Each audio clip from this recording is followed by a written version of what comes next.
graduate student at University of Maryland, College Park, and I do work with Dr. Tim Norman, who's here with us today.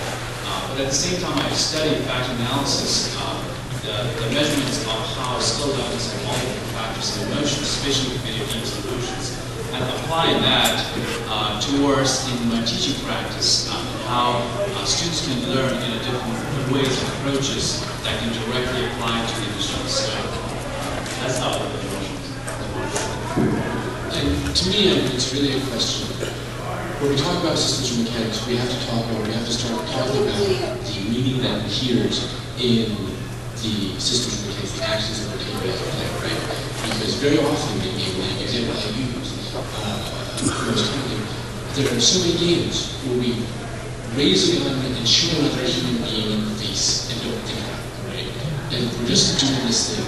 And to me, one of the big questions is how we, both as designers and as audience, as me and academics, really start to get the player, the audience to reflect, to really think about the meaning in the actual mechanics themselves. Because once you do that, I think you open up a possibility space for emotion that currently actually isn't there in the way we play most games.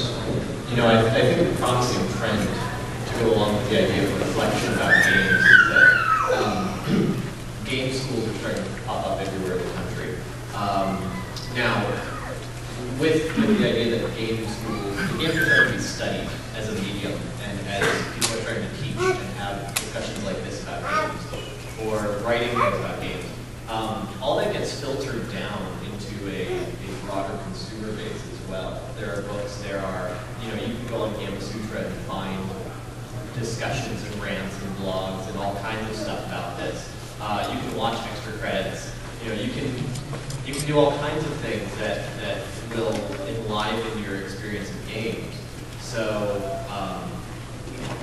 you know, it's one of those things where I think that the culture is going more towards being thoughtful about games, but I think we do need to challenge people, and we need to figure out how to get the average John Q gamer to start thinking about the games that they're playing. Before we got into this, you talked about Gears of War. Well, how do we get people to think about Gears of War? Or if you really like the game, if you had a lot of satisfaction out of a certain game, let's say, for example, Portal. You know, if something struck you about Portal, you know, that you're like, oh, hey, you know, that I felt really good. I just sort of effortlessly lost myself into that. You know, how do we get people to think about why that is? You know, I recommend for students, like, keep a game journal, for example. That's one thing that One thing that jumps to mind about talking about this is, I think in the last maybe 5 or 7 years, there have been a number of little games that have addressed one particular thing in a form so abstract and absurd that you can really look at it and say, what is this? James was talking about shooting someone in the face. I believe The Onion, the only game they ever produced, was a face shooter. I forget the name of that game. The whole game was you had a gun, and there was a face in front of you, and you shot it, and it blew up. All right. So extreme violence. You have to burn the roof. Where every time you have to burn the roof. So if you jump around as a bad guy, you burn the roof. And I think some of these absurd games, very not absurd games, the games like Journey that really look at one particular emotion or just such an experience that we can now build on those and start putting those together for more complex games. Well, we've learned for a long time that deconstruction versus reflection, right? When we do sort of do some of that breaking the fourth wall, and I think it's the most primitive form, but maybe where we have to start, and essentially force you to think about what you did. I mean, to me, my favorite example is Chrono Trigger. You guys all know the beginning of Chrono Trigger, right? And you go out and you're doing all this stuff, and as a player at that point in the history of games, playing RPGs, Japanese RPGs, Squaresoft RPGs, you're taught to do everything, right? You're taught to go around and pick up everything you can possibly pick up. And then you have this moment where you do that at the beginning of Chrono Trigger, and then later you're called out, you're on trial, and you stole an old man's sandwich. And then you have to, as a player, take a step back and think about the meaning of that action, because it sort of placed the real meaning of that action for you. And from then on, throughout the game, when you are in people's houses searching for their stuff. You really have to think about it. And so I think there are ways we can use the deconstruction, deconstruction experiences to highlight the meaning that there's in the action.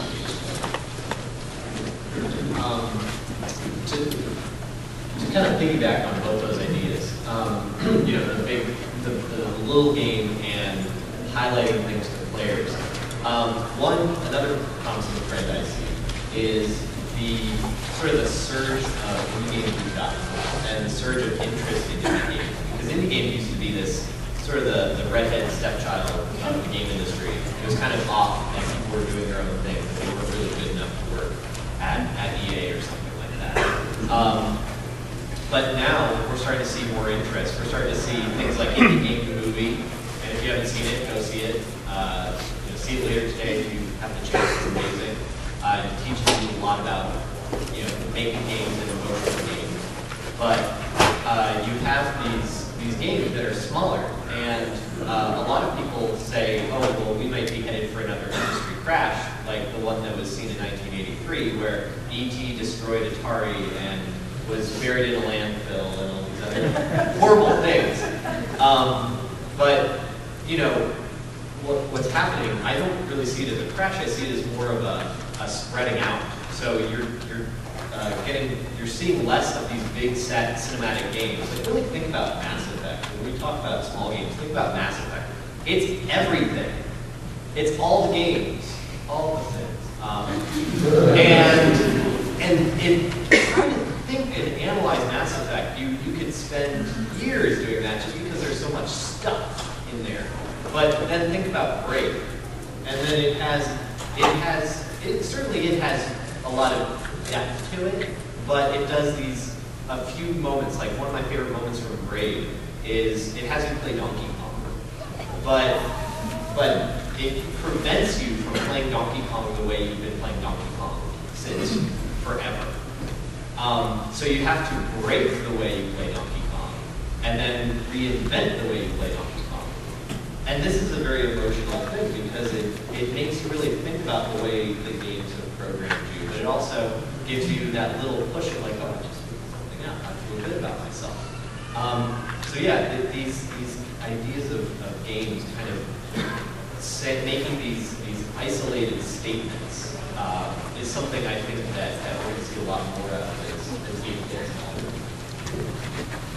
I think one interesting question to ask us, the rest of the panelists, is what emotion do you feel is overrepresented in most games, and which emotion do you feel is most underrepresented?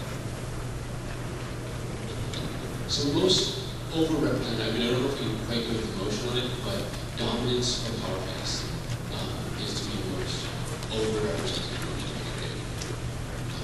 Underrepresented, there's just another, right? There's a whole world out there.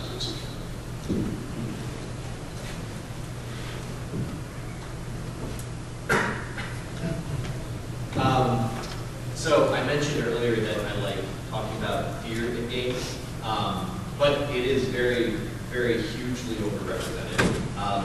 It's a very easy thing to do. It's also an easy thing to fail at. You could,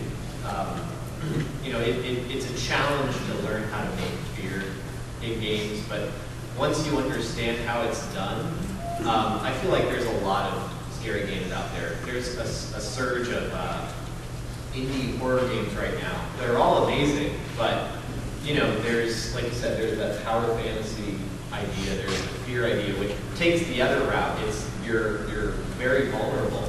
But where's something that, and a lot of that game company games do this. Where's something that just makes you feel uplifted or relaxed? There are a few games that I've seen that try to create sort of a Zen feel. So I think that some of those games, like Fez, Phil Fish described Fez as a sunny day. He's right. Like you just kind of wander around Fez, and you're like, oh, I got a yellow box. That's nice. Oh, now I have a purple box. That's also nice. But it's really just kind of fun wandering. Mario 64 is like that. It's fun moving as Mario. So there's this freedom that is a lot of fun in some games. So I think we need to see more of that. I think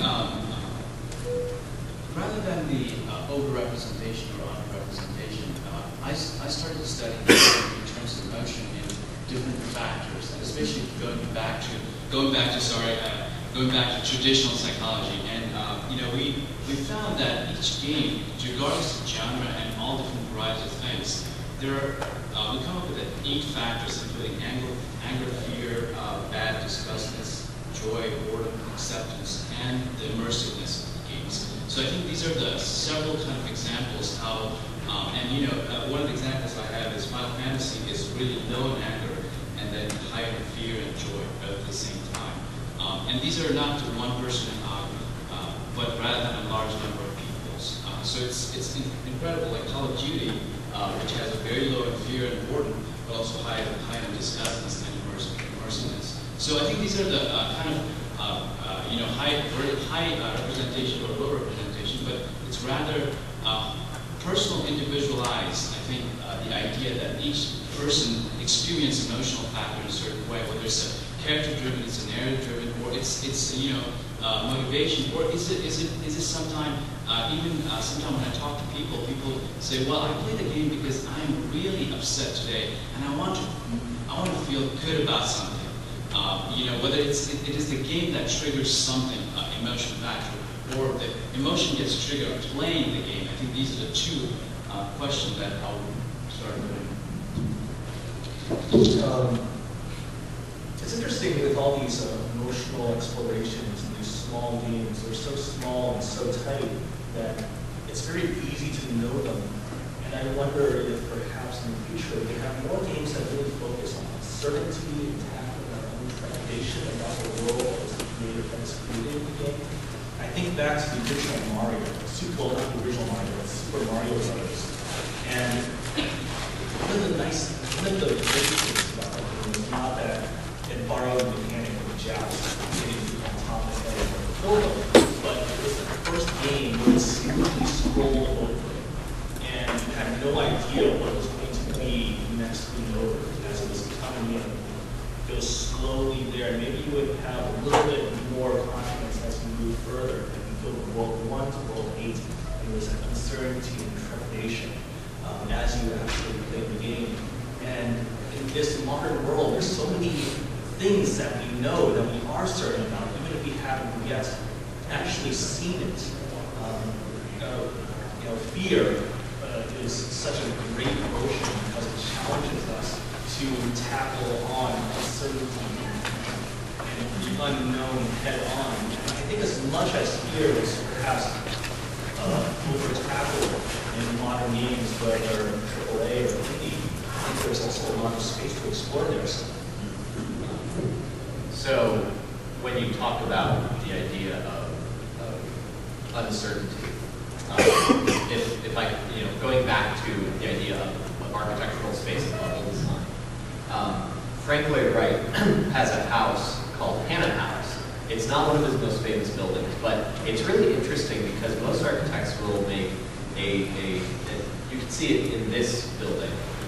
It's a grid of rectangles or squares. That's very normal. So he made a honeycomb grid. So the interesting thing about this is there's no 90-degree corners in this house. There are lots of 60-degree corners though. So when you're wandering around this house, you see a little bit around a little bit of what's around the corner, but you only get enough to give you sort of a hint of it, and you have to go see what it is to see whether or not your suspicions of what it was correct.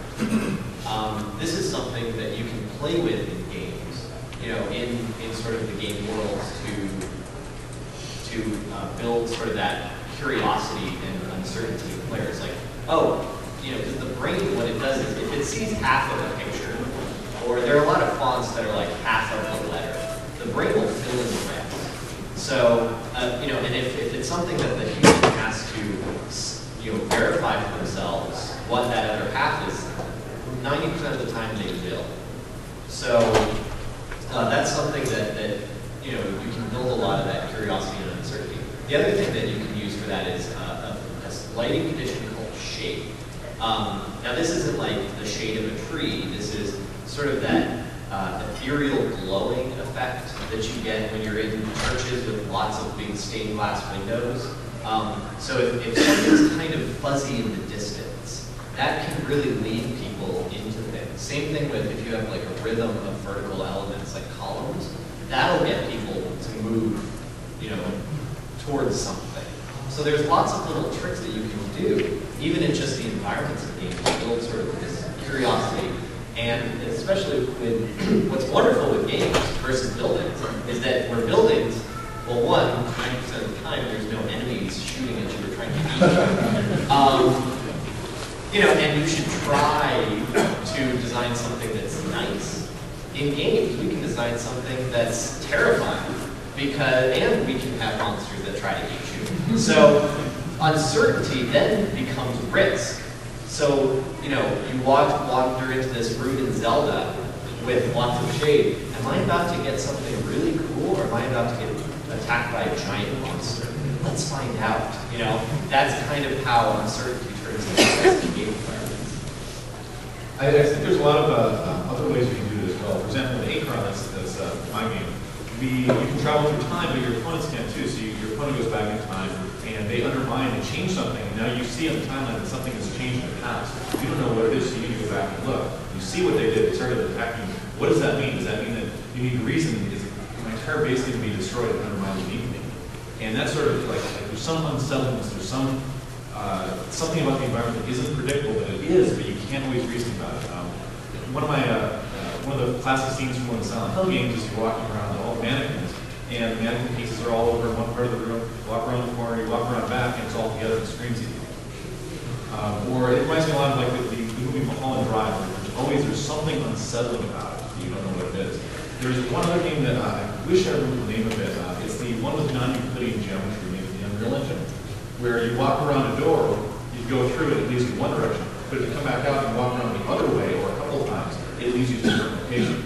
And the entire environment is in this, like I said, non-Euclidean, so you walk around this corner and you walk back. It's a maze that is hard to categorize dimensionally. Well, it's really interesting having your no right angles, of course, led me to several uncertainty films, right, that Kevin Dr. Caligari. And our ability, the inverse of shade, right, being very important. Limbo, all of Limbo, right, has that trepidation about what's going to be next, this question of oneself. But I think that we also find a lot of this in game mechanics, right?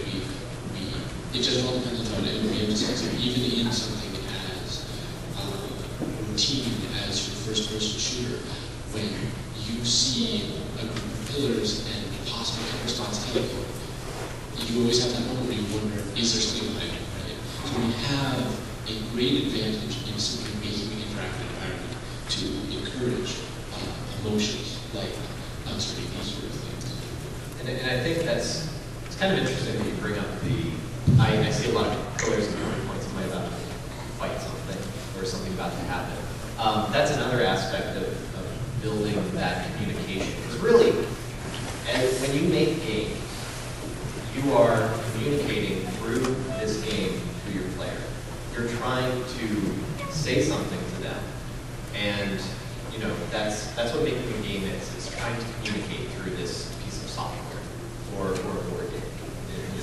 So when you talk about that idea of I see a lot of cover, you know, am I about to see something, or even back to Braid, you know, oh, Donkey Kong, I can go get that puzzle piece because it's Donkey Kong. Wait, it's not Donkey Kong. When you build games, you're also trying to send messages, so you build symbols. And you know, that's how you start playing with the uncertainty and certainty. Limbo does an excellent job of playing with symbols. There's one of the early parts of the game, there's this pneumatic press above a certain point, and you're like, oh, and there's like the button looking thing on the ground. And you're like, if I hit the button, it's gonna slam down. Okay, so don't hit the button. So next, you know, the button is actually the area next to the raised part that looks like the button. So you jump, you go up to the button, about to jump on the button, but when you get next to it, slam. You know, you're dead. So now you're like, oh, it just toyed with me. So you jump onto the button next time, and then jump off, and then there's another one. You're like, oh, it's the same thing. And the game communicated to me that that is the symbol for, the button is a false symbol. So I'm going to jump over the part next to the button. Well, guess what happens with that one? You jump onto the button, hits the button, slam, So it toys with your idea of this symbol making. Now, that's not to say every game should. It is a good thing to, like Mirror's Edge, it's a good thing to say, oh, the interactive stuff is orange, or whatever color it was, I don't remember at this point. But, that's symbol making. So there's an element of how you can either create lots of certainty and rich communication, or you can totally mess with people.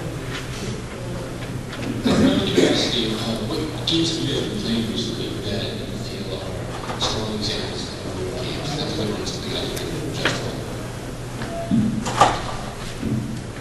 Super Brothers Sword and Sorcery EP. It's, you just kind of wander in it and chill. Like, that's the best way I can describe it. You just kind of chill. Like, there's goals, but you're like, oh, hey, what's up? Goal. Okay, I guess I'll play. What's up, Triforce? All right. It's very, even the battles are kind of rhythmic games, so it's just sort of fun. I mean, they're beyond fun, but like, relax, sort of engagement. So let's see how, I'm wondering how the audience thinks about it. What is the emotion system? Maybe this is a good time to Well, I'll at least throw a couple of ideas. For me, I've been playing, how many of you guys played Walking Dead? Because to me, that was one of the more interesting games this year. My brother is That's about the issue. Much better than that. A game that's entirely, its engagement is entirely defined by the emotional history. It has copies almost exactly the same engagement curve that you'll see in your standard run and gun game, rather than by the excitement of run and shooting game. It's really by the emotional aspects. And then Thomas was really good as well. I want to point people towards that because that's very. We cannot hear you, I'm sorry. I was also recommending Thomas Was Alone because Thomas Was Alone is an excellent example if any of you guys get the chance of mechanics as metaphor, right? It takes these little blocks and lays a simple voiceover narrative over them, and all of a sudden these things which are nothing but polygons you see as human beings because you see as human beings helping each other because of the way the mechanics work out. It's puzzles where you have to switch between them, they have their own piled up to get to places. But rather than seeing it as planet blocks, you will immediately switch to starting to see it as people helping each other. It's a fascinating experience. But did you want to just go start going to questions? Yeah, I wanted to hear what the audience thinks about the emotions. Yeah, let's do it. Do we have a mic to pass around or just want to call it?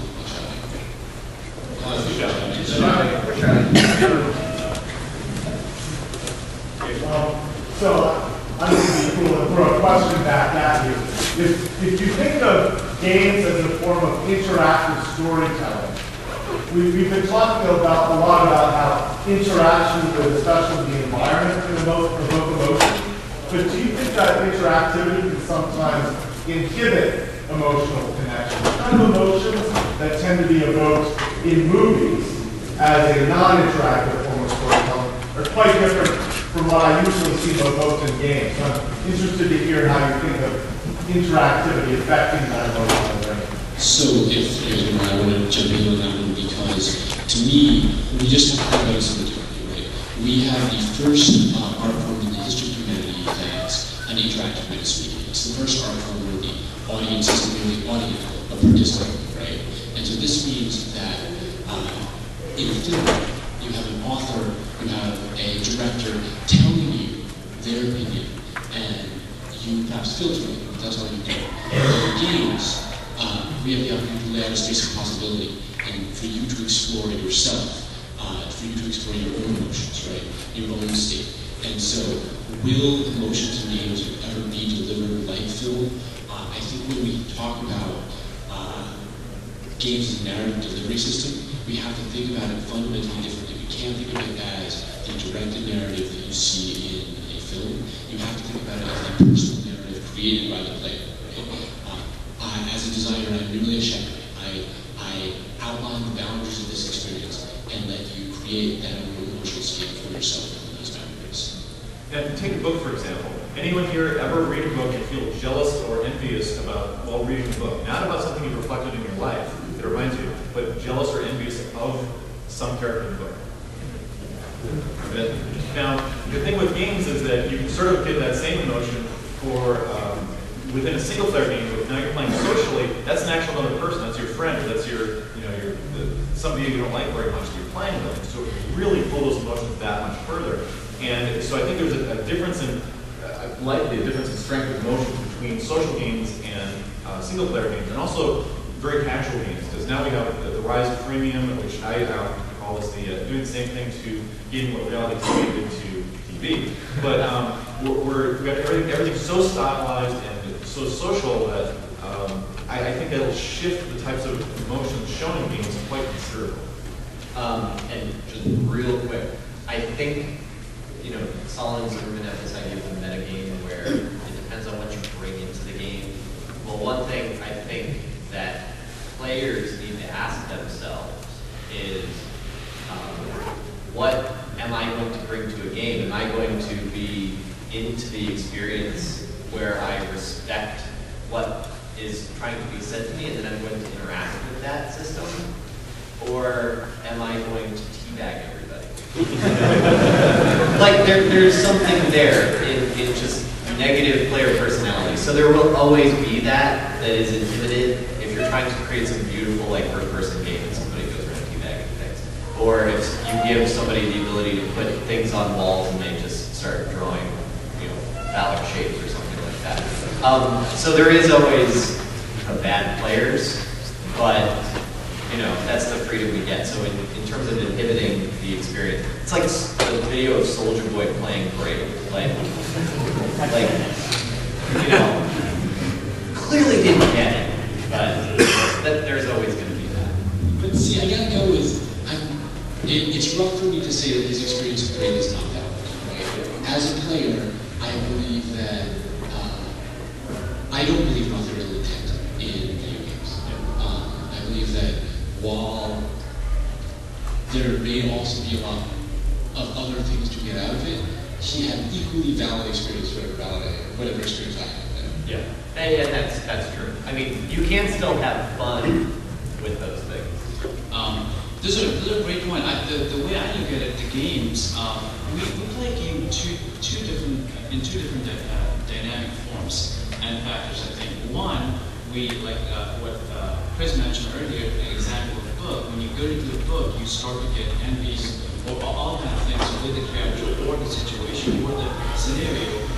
Same thing happens with games as well. But the other factor is we play games based on how our mood as well. So we look at, I'm sad today, like I talked about earlier, and then I want to play something that makes me happy. Now the part of the emotion factor is when you're playing the game, you really don't actually think about, I'm getting sad while I'm playing the game, right? Or I'm getting frustrated, That really doesn't happen. So you have to look at it, the emotion actually triggers when you are immersed in the game. You actually realistically, the fact that you start to realize the emotion after you play the game or after you finish a certain environment, certain level or certain things in the game, whether it's a character-driven or scenario-driven or any part of the game. It's not like you're playing the game as you're holding the controller and saying, I'm getting sad, I'm getting frustrated, that doesn't really happen. So, I look at it from the two different directions of how we play the game itself. That's just my small thought, yes. I want to go to that person first, okay? Right there, Dan's, Dan's side. Well, yeah, see how hands up. Yeah, actually, I'll stand up. When you were talking about underrepresented emotions, I think you missed out on a big thing because you don't have any lady panelists right now. And when you're playing as a male avatar, things are good. When you're playing as a female avatar, if you make it a femme shepherd or something, it's going to be the same experience as when you play as a male avatar. In some games, you can only be your female character is your protagonist. And key female emotions that are so underrepresented in games is grief and mourning. When you have something, usually your impetus when a game starts is a dragon burned down your village, your planet blew up, someone murdered your parents, and you can either get all emo and broody, or you can seek revenge. There's no grief, there's no mourning, there's no catharsis, and that's something I think female characters should have. That's a very feminine trait that we're missing out on. I absolutely agree that games dealing with grief and mourning would be very welcome for me. It's important that it's not just that games allow us to be happy or sad or fearful. I would go a step beyond and say games teach us to be how to be happy or fearful or sadness, how to deal with happiness, fear, sadness, and they should teach us how to grieve, how to mourn. Many people, there are actually many people who don't have these emotions. Being at that game company, I've actually gotten quite a few emails for games like Flower and Journey, and I see not just that people experience emotions, but they've learned how to deal with these emotions, or they've learned how to experience these emotions that the games give them in new ways. And it is a combination of both the game and what they bring to the table. But in fact, the game is actually teaching them a new emotion. It's exposing them to a new way to feel. And yes, games should absolutely teach people how to grieve, how to mourn. There are some emotions that are very difficult to cover in games, and something you don't want to. For example, frustration. That's it's very easy to express to get a game that you feel that emotion for, but it's very difficult to get it for, and you still want to keep playing it. And I think grief and mourning, you have to get the player so attached to a character, or at least attached enough that you can express that and move the player through it, where it doesn't feel like, okay, I'm just sitting here doing this and I don't really feel it, and I'm just waiting to get through this part of the game to get there. So I think that's a very, very good point. It's also a very difficult thing to do. Also, sometimes like myself, my grandfather passed away, and my way of mourning and grieving with that as a kid was to play cricket, and that was my way of escaping it. And so maybe it's better to do mourning and grieving in a time when you're not like that, or maybe you should do it when you're like that. I don't know.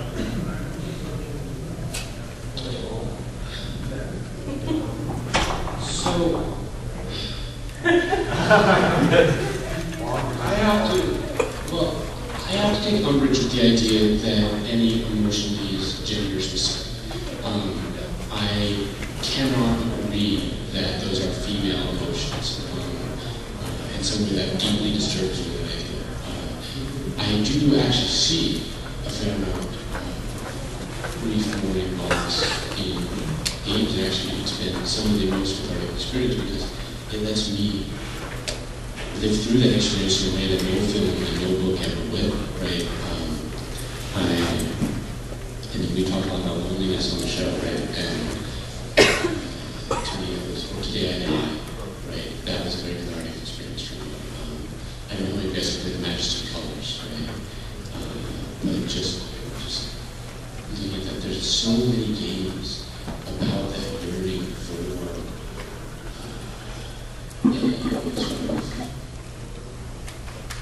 return to holistic world and things that we've lost.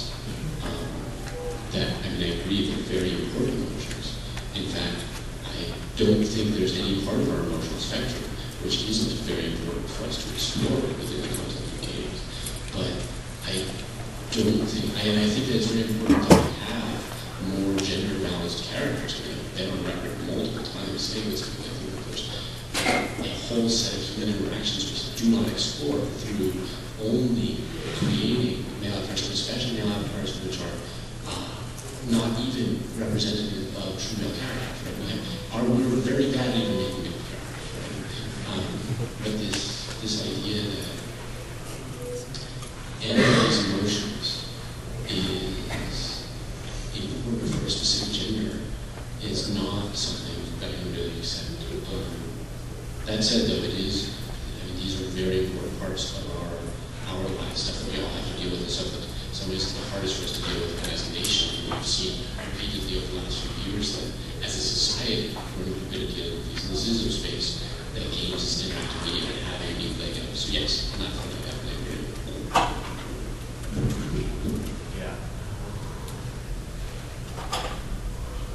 Got their attention now.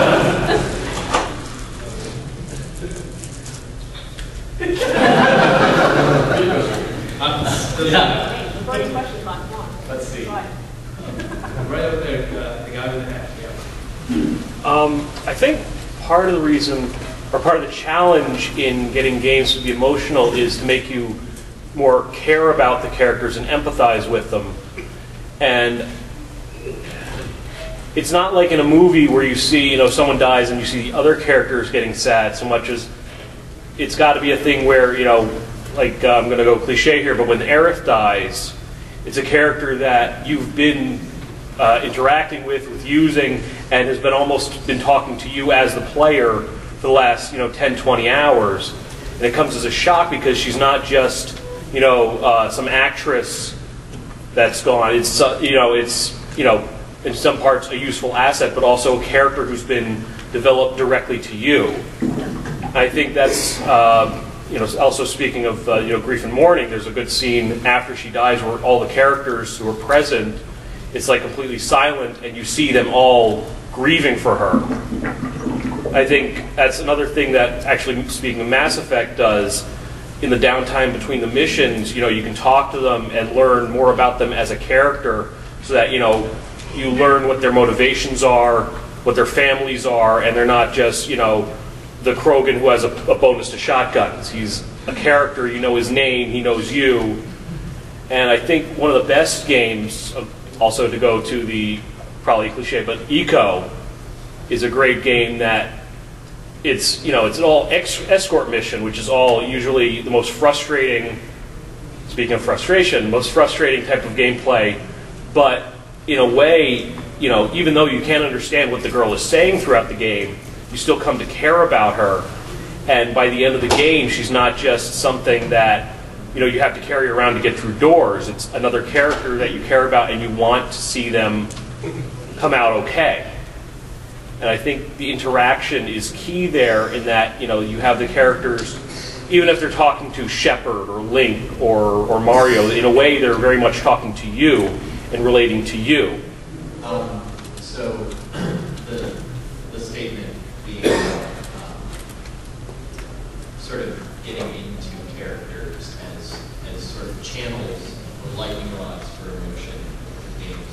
And I was actually kind of thinking about talking about Final Fantasy VII when we were talking about mourning, because I think a lot of people dealt with that. A lot of people didn't. It was just sort of like I don't have my way mage character anymore. But then some people really did deal with that as a mourning experience. So Final Fantasy VII, for those of you who don't know, was made when Hironobu Sakaguchi, his mother passed away. It was made right after his mother passed away. So that's what a lot of that, the game having a lot of spirituality with the life stream, and having that, because characters die left and right in Final Fantasy, or if you're using the Japanese numbering, but they always can come back. In Final Fantasy VII, a character dies and doesn't come back, and you have to deal with it. And they built it up where they spent a lot of time with her and she's gone. So that's sort of a mourning experience. I think, though, that when you get into like sort of the realities of game development, the question becomes, how do you do that in a small setting? Like, do I have to make a 100-hour Japanese-style RPG to get into that emotion? Well, if anybody here has ever played Don't Look Back, it's a game about, it's the myth of Orpheus. Orpheus and Eurydice. So you have to go into hell, or go into the underworld, and then get your wife's spirit back. You start at her grave, and you have to go down and then come back up. But in order to get her back up, you can't look back at her or she's gone, and you fail the game. And it becomes this incredibly difficult game, but once you get to the end, and you see the ending, you're like, oh my gosh, and you really feel this, you kind of feel a moment of this profound sadness, like, this person's gone, this thing, you can't really get it back. So it is, for me, when you talk about that kind of connection, that's a game that does it very quickly, but I think very effectively. And building off of that point, given that the other panel, there's too many games, there are too many games people say, well, if this game isn't engaging, then I'm going to go play a different one. and people who want cheaper games and want premium games and all of that. So there's more and more pressure to have these shorter games. It's very difficult nowadays to make a game where you're going to play it for 40 hours through a story. I can't think of very many games. Everybody's pushing for 8 hours or less in the development. So I think we have to come up with better ways to do that very quickly.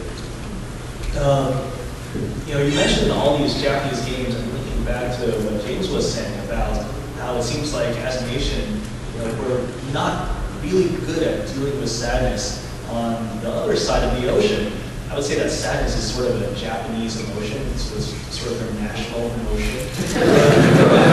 They actually have these very specific philosophies of things like Mono Holiday, which is this celebration of the sadness of things, or wabi-sabi, celebrating the impermanence of things. And they constantly do that. They have these long storied art traditions of teaching people how to observe sadness and to be sad along with that. And so we have so many sad games in Japan, not just really long Japanese role-playing games, but these really tight little visual novels, or now they actually have these kinetic novels, which are these bits of software that look like visual novels but actually have no interaction. And what do they usually do? They teach younger people, or even some older people in instances, how to empathize with the character, how to be sad.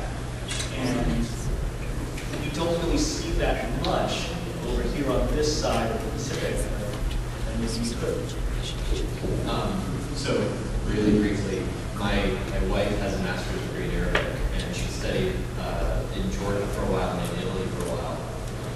If we're talking cultures that really do function on those emotions in their media, Italian cinema and Middle Eastern cinema. Brilliant movies, often with no finite resolution to the thing you think is a problem, but the actual movie is more about contemplating the journey through difficult emotions. For example, the other night, I came home from this, and she was like, "Oh, I watched this Italian film about this atheist the rest of his family is Roman Catholic, and they're trying to get his mother to be a saint. She died a number of years ago, and they're trying to get her venerated as a saint. So it'd be like everybody has their role in what they're supposed to do to get her to become, named a saint.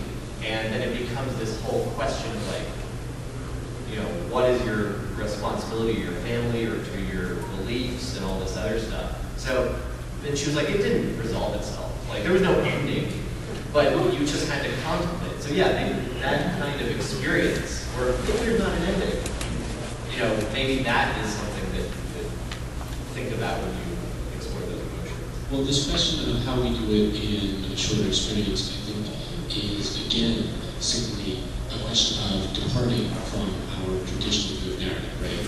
I think that one of the best examples on this one is actually you guys' journey, because there's a moment in journey near the end that I apologize this way, but when you walk along and climbing up in the snow, and it's blowing and you feel sluggish, you feel slow, you feel this nice big side character, and you watch, there's another person who's traveling with you the whole game. You can't speak to them, right?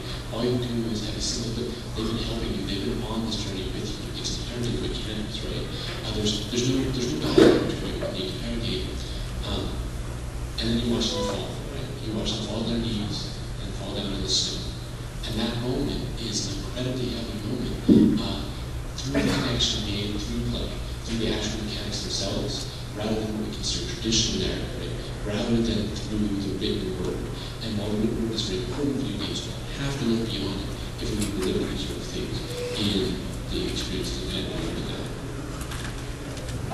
The guy in blue that is for a while. So. Actually, starting to build off something I wanted to say earlier about Final Fantasy VII, about the idea of acceptance and mourning.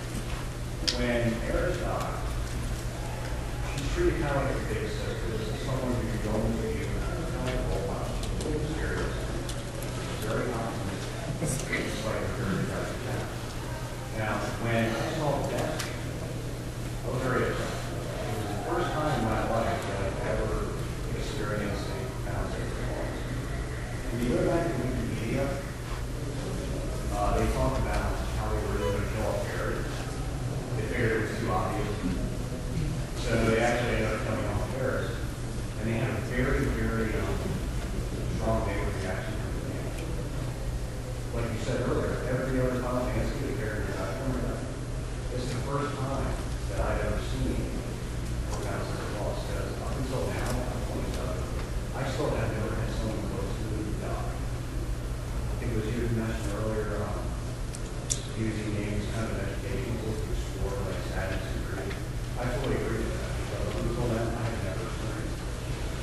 I actually find it interesting. Yeah, I actually find it interesting that you said big sister, because I think that's a good example of, for that character, that people sort of latched. They got to define going back to what we were talking about in response to your question. You put your own meaning onto things in games. So to you, she was a big sister. To somebody, she might be a crush. To somebody, because like there's that date scene, you can go on a date with her. Somebody, it might be like a little sister, or there might be a number of different type of experiences you have with that character. But yeah, I think that's kind of interesting. Is the idea of forming that relationship or that picture with Eris. Yeah, one more thing. Yeah. Okay, we're some householders, safe to assume. Yeah. Yeah. How many of you have had a dysfunctional raising? Be honest, raise your hand. I actually growing up, I think I'll be honest, no one's ever done it. I refuse to believe this number. I think the better question is though, who really has emotional raising, right? Like, nobody's family. I would actually say, I read a paper not too long ago that found, I think, 40% of people in the world could technically be considered from dysfunctional families. Because I use myself as an example, that I never really experienced a profound sense of loss. So to use that as an educational tool, we're kind of like limited to some of the things that we see. Gamers now are younger and younger all the time. I started out online, still in the high chair. I didn't even speak. I couldn't shoot up. You know what? I think we're getting close to the time, so we're going to take one more question. So I'm going to look at the guy over there in the blue sweatshirt. Well, what you guys have touched on in this whole panel is pretty much when you say video games, there's a plural sense. It's like a pi symbol. It's infinite. There's so many infinite possibilities of infinite playing, but it doesn't have like a finite rule to it. If there was a finite rule to it, I mean, you all would have been sitting here. That's definitely part. So, yeah, we could bring up with emotions and all that, put in video games to bring up more and more emotions. Sooner or later, it'll come up with yours, with putting female emotions in video games, which I can't wait, because like getting sick of the whole male persona and the macho thing, especially hard work and like Bioshock. I'm pretty sure you don't see the Bioshock. Yeah. The same damn thing, you don't see it. So, but yeah, yeah, thank you guys for doing that. You know what, and to touch on the gender thing, but more importantly, diversity, especially the way statements this week, which were dead on. And if you've not seen it, the guy who created, if you've ever played Sissy's Magical Pony Board Adventure, he made a game with his 5-year-old daughter. They did a TED Talk, it's one of the greatest TED Talks ever. So let me describe GDC to you, and also ECGC. In one eyeful, all you see are 30-something white dudes. There's a problem with that. Yeah. There's a massive problem with that. There's no diversity in the gaming industry, or at least very little. And I think one thing that, and to talk about, so the other reason Slender was one of my favorite games of the year. One guy made it in Unity with mostly engine standard stuff. And Unity doesn't handle textures well, so if you really look at the textures, they're kind of ugly. But it's just one guy, free engine, put it up on the internet, millions of people downloaded it, and it's a huge success. So I think the thing that I'm getting to, with the diversity thing is, who here makes games? And I mean like anything, like I downloaded Unity the other day, and I've been screwing around. Like, who has, on any level, made a game or worked on a game? Okay. You can make it, great. Those of you who are doing it, keep doing it. Those of you, on any level of success. Those of you who haven't done it, give it a shot. Anybody can make a game at this point in the industry. Please, and tell friends of yours to do the same. The more points of view we have, the more things we'll get, like, the ideas of mourning and loss and all these other points of view. We need more. So go out and do it. I think we're out of time. Yeah. So if we are around, if you have any questions, please come talk to us.